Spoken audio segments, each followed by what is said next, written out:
welcome to the Creative Experience. Today we're here with Roland. Tell us a little bit about yourself. Well, my name is Roland, aka DJ CHERAW, or just CHERAW, depending on where I am, what I'm doing. I'm a creative from New Orleans, Louisiana, coming out of Lusher, repping the art schools. Yeah. What do you do? All right. Mainly I DJ, but I also do like light production, occasional background vocals, but keep that on the hush. Mainly DJing though, and I really started maybe 6 or 7 years ago, but I was kind of born into it in a sense because my dad is a DJ, and I grew up obviously like with my dad, and so I would watch him, I'd go on gigs with him, stuff like that. And as I got older, I started picking up on it on my own. And one day, one of my cousins gave me like a little, essentially like toy controller, and I started messing with it.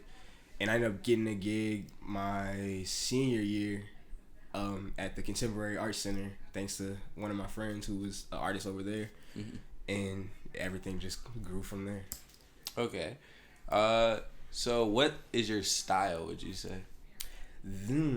Good question.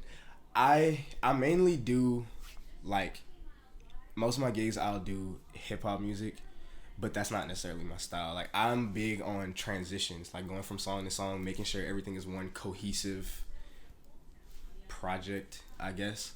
So my main focus is like in my mixing, my blending. I do scratch sometimes. I'm not the best at it, but mainly I try to get solid blends, like pulling two songs together that you wouldn't expect to go together, and then everybody's like, whoa, what is this? Yeah. Okay. So what does making art mean to you? Like, what does making art mean? I kind of feel like, in a sense, I am art. And what I mean by that is I can't go a single day without music, without drawing my cheetah somewhere, like this little logo thing that I have, or without, just creating in some way, shape, or form. Like, my entire life literally revolves around the idea of art. Mainly music, but it's everything to me. Do you think of it as therapeutic? Definitely therapeutic. Like, if I'm having a bad day, all I have to do is like put my headphones in, pick the right vibe for song, like whatever fits me at the time, whether that be like a Travis Scott song, a Playboi Carti song, Amy Winehouse song, a Brad Stank, like pulling from just whatever's fitting me at that time, tune in with it, lock in, close my eyes, and like I'm at my own little concert. It just brings everything back together. Exactly. So like, where do you want to take your music?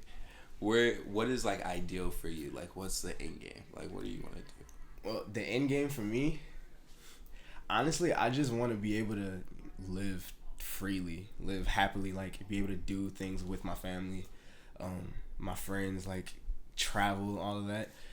It'd be great to be like an international DJ, international producer, and all of that. But at the same time, like if that doesn't come, I'm perfectly okay with that. You know what I'm saying? Like I do this on a really personal level, and just to reach other people, like make other people happy. One of the things that I've always said with my life was, before I knew what I wanted to do, whether I knew I was going to be in music, sports, medicine, whatever, I always said like my end game is to touch as many lives as possible, like to just brighten other people's lives.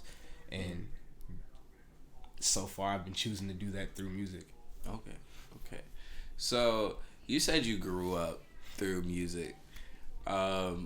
How has that affected the way that you have made music? Like, has it pushed you differently? Because it's like, there's a lot of people who just like start making music because they're like, they see somebody on TV, they see somebody on YouTube. But it's like, when it's in your vision, when it's like, whoa, my parents are doing this. Right. Like, does it make it more real to you? Like, what is it? It definitely makes it more real. It gives a whole different perspective versus someone who just, like you said, saw someone else doing it. It's like, okay, I want to do this. With me, it was kind of like I saw the backstage stuff first. So, I'm watching my mom works on the radio. I'm watching her like programming in on the computer, like what's going to play at what time every single day on the radio station. I'm hearing about, the dangers of record labels and the industry in general. Like, everybody knows at this point, like, the industry is cutthroat. I learned that when I was like 4. like just from being around it so often. So it was kind of like it wasn't like I saw a house and then thought, oh, I want that. It was more so like I was put inside of it as it was being built. Yeah. And I'm working my way out, I guess. So it's like I have a lot of inside knowledge, a lot of really weird connections and just things that I know that I don't really know why I know them. But it definitely changed my entire approach. Okay, so it gives you a different breeding ground. Yeah. It's like you built for this. Like, right. You built for this. So if you wanted people to take something from this interview, your closing statements, what would it be? Honestly, it would just be to, if you feel something in your heart, if you really feel strongly or passionately about something, go for it.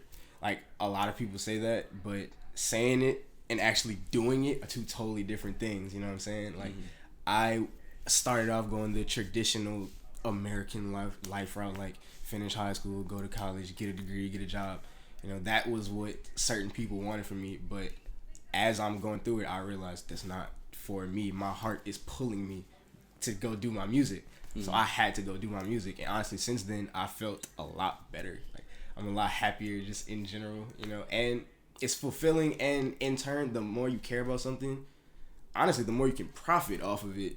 And it's like you live in what you want to live in. So if you got something you're passionate about, just gun it. Just go head first and just dive right into it. Exactly. And that's the creative experience. Thank you for watching. This is Roland.